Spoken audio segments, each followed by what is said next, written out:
thank you for checking out the Luttrell Show about building businesses, bars, and brands. My name is Jason, and I got a question that was kind of a whopper.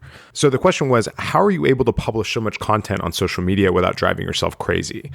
The answer is complicated, but it has a lot to do with understanding who I'm trying to communicate to, what is the best content that I should be putting out based on what my business does, and making sure that I'm automating as much as possible. You know, you really have to build a content marketing machine if you want to not have to pay somebody to do this for you. So I'm, basically the only full-time employee at my company right now.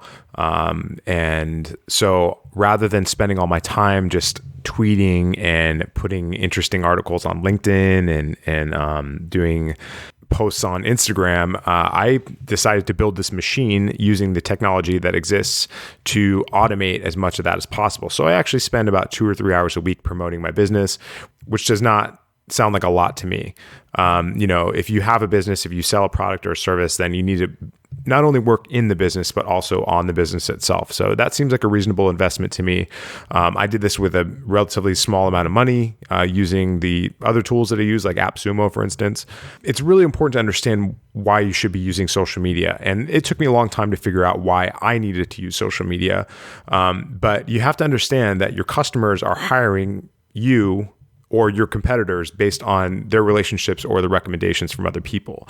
So if you're like a consulting bartender, a chef, an entrepreneur, a bar or a brand owner, you need to be pushing out content that reflects your brand values. Full stop. Like, you need to be communicating outwardly what it is that you do and that you're open for business. So by putting out content that reflects your expertise or values, you can be recommended by your friends, by your customers, your peers, your listeners, your readers, but also by Google. So, a large part of social media is search engine optimization, or SEO, which means that your content is constantly and automatically parsed by Google and other search engines, but Google is really the only one that matters, that helps you create authority.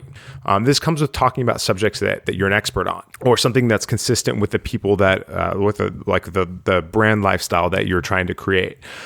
So in order to build this engine, I had a couple of parameters and I had a couple of rules based on the life that I want to live. I do not want to be a slave to my cell phone. I do not want to be a slave to my laptop.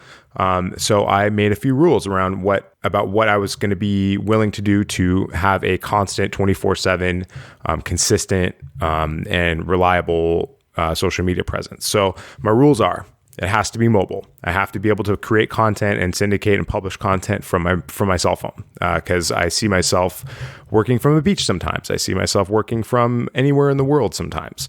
So it's got to be mobile. It must not take more than a few hours a week. I was talking about, working in the business versus on the business. I can only afford to spend a couple hours a week working on the business. I need to service my clients, and that's where the bulk of my time should go. Also, it has to be fun and interesting to produce. My content is very introspective, and the reason it's fun and interesting to me is because I get to kind of really validate thoughts and ideas by putting it out there. And yes, it can be scary, but it is important to throw it out there and see how people respond to it. So that's been really fun and interesting, and that has led to me, being more motivated to actually get up and do it. Because before, I used to bang my head up against the wall and say, what am I going to publish today? What is actually important, and why is this not just contributing to the clutter? It's become interesting to me because I always learn something when I produce a piece of content. So the content I create is very specific to exactly what I do. It's specific to my personality. I am not a photographer. There's no reason I should be upset about not delivering composed imagery of delicious cocktails with really thoughtful garnishes. That's just not me. Yes, I can do that. I can make that happen in your bar, your restaurant, your event, your festival, whatever. What my clients are looking for is experience, reliability, expertise, and that is not necessarily conveyed in a picture. But what my clients really want to know is that I know what I'm talking about and that I can solve a problem for them. So this means sharing what I know without pitching, of course. You don't really want to go out there and just hardcore pitching people, because it just turns people off. It just comes off silly.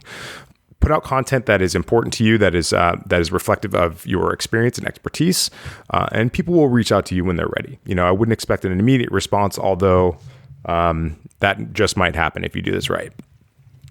So depending on the platform, I'll ask a question. I'll simply share a nugget of wisdom from 15 years in the business. It only takes a few minutes once you get the workflow down. Getting this process and getting this blueprint was probably the hardest part for me.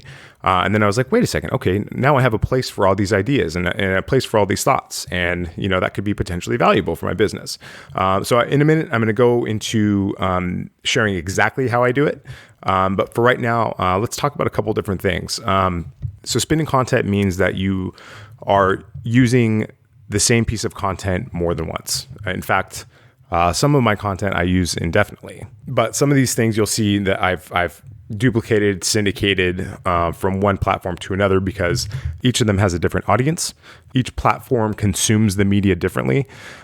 So you need to be mindful of who you're speaking to on which platform, and make sure that you are tailoring your content to them. So I don't let a single piece of content go to waste.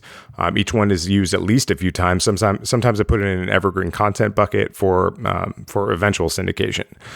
When I have an idea, I'll make a Google Keep Note, probably Note for iOS users. I don't know what you guys call it. This is usually just a thought that I'm waiting to turn into a meme. That thought or that iOS note or that Google Keep Note can be screenshotted to become an Instagram or a Twitter post.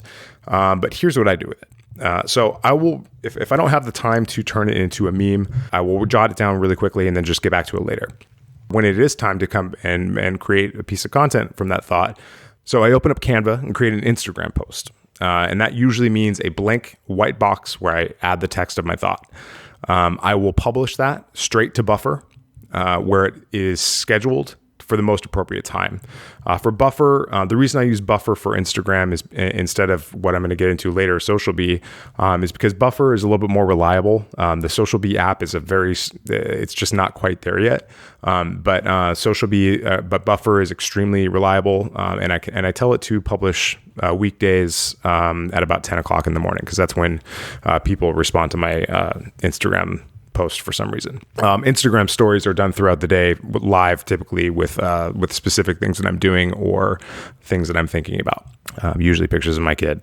Okay, so once it's published to Buffer, it will publish at the certain day and the certain time. I don't even have to think about it. I don't even get a notification. It just goes. And then I make sure that my notifications are turned on my Instagram app so I can engage with people if they want to engage with me or with my content. So I set my Buffer queue to publish once a day at around 10 o'clock. I move my post around based around holidays, special events, or specific occasions. But the publish days and times never change because that's when I know my audience is going to be there based on my Instagram business page insights. And so it's an important thing to look into your thing and find out when people are actually consuming your content. And that's an example of short form content. For long form content, like a blog post or a podcast, I get a little wilder and I use some pieces of software to quote myself and really stretch out this content to get the maximum reach and use out of it. Most of the long form content I produce becomes evergreen, and that will be published in snippets on all channels at strategic days and times. So the same image that I pushed into Buffer typically gets automatically uploaded to my Dropbox and my Google Photos. I take those images and I put those into a meme bucket into Social, which we'll get into a little bit later. It sounds a little complicated, but I assure you, once you get this machine down, it's an enormous amount of peace of mind that you don't have to think about what's going to pop up next. You just automatically are publishing. As always, if you have any questions, thoughts, or ideas, please reach out to me on any of my social media channels or just pick up the phone and call me. My number is on all my stuff. So Buffer manages my Instagram for now. So what manages my Twitter, LinkedIn, Google Business, Facebook, and that is a piece of software called Social. Social is a product I got for $50 online for a lifetime license on AppSumo. And the reason I like Social is because it allows me to create different buckets of content. So each bucket of content has a specific intention, and they each do different things. There are different types of different content. One of them is a charity promotion bucket. I figured if I'm going to take the time to build this platform, I might as well spend a little bit of that energy on promoting causes that I believe in and that I think are important for people to understand. All right, so the next bucket is curated industry news. Largely, this comes from interesting articles I get from 750 or from Punch or from liquor.com. I really enjoy that content, and I think it's important that people know that I'm still relevant and that I'm still reading this stuff and I have an opinion on this stuff and that I'm current. The next bucket would be free content. That's when I make sure that I'm promoting that I'm giving away free stuff, and that helps with list building, and it helps with acquiring new listeners and readers and all that stuff like that. So free content is very important. That's where I have, I'm going to be giving away my banquet event order sheet, like this social media automation blueprint, staff matrices, event P&L, stuff like that. The next bucket is my content, and that is for syndicating my blog posts and podcasts. And that's just so that, people are constantly being reminded that there's probably something that they haven't heard yet or consumed yet. The next bucket is my memes. And that's just all the things that I've published on Instagram, and are going to be republished on each platform once eventually. So content scheduling is super important. People consume different media at different places at different times, and for different reasons. So in order to kind of nail this down, I'll give you an example of exactly how I have my content scheduled on the different platforms. For LinkedIn, I always publish between 8 and 9 in the morning. This is when people seem to be looking for jobs, thus when they're on LinkedIn. Now that's all on East Coast time, so that so I can still get a little capture in Europe, and then eventually people will see it on the West Coast. But interesting thing about LinkedIn is that there's a lot of engagement in your content several days and weeks later. So if you publish something, people may not see it the same day, but they'll see it eventually if they want to. So for Instagram, I think I mentioned this, I publish once a day at about 10 o'clock. That seems to be when my people are there. That's also a good time for the West Coast and for Europe as well. So for Twitter, the average lifespan of a tweet is around 10 minutes, 18 minutes if it's extremely important. So I'm on Twitter like 8 to 10 times a day, publishing different types of content. But I'm always active, making sure that, I'm always there. Google My Business gets one post a day, but I don't do anything with charity, curated news, or any memes or anything like that. I pretty much only publish there for SEO, and that is so that so that hopefully Google recognizes that I'm an experienced cocktail consultant, and then maybe I'll go up in the rankings a little bit later. But that's basically just a hand-holding thing. I just basically want them to know who I am.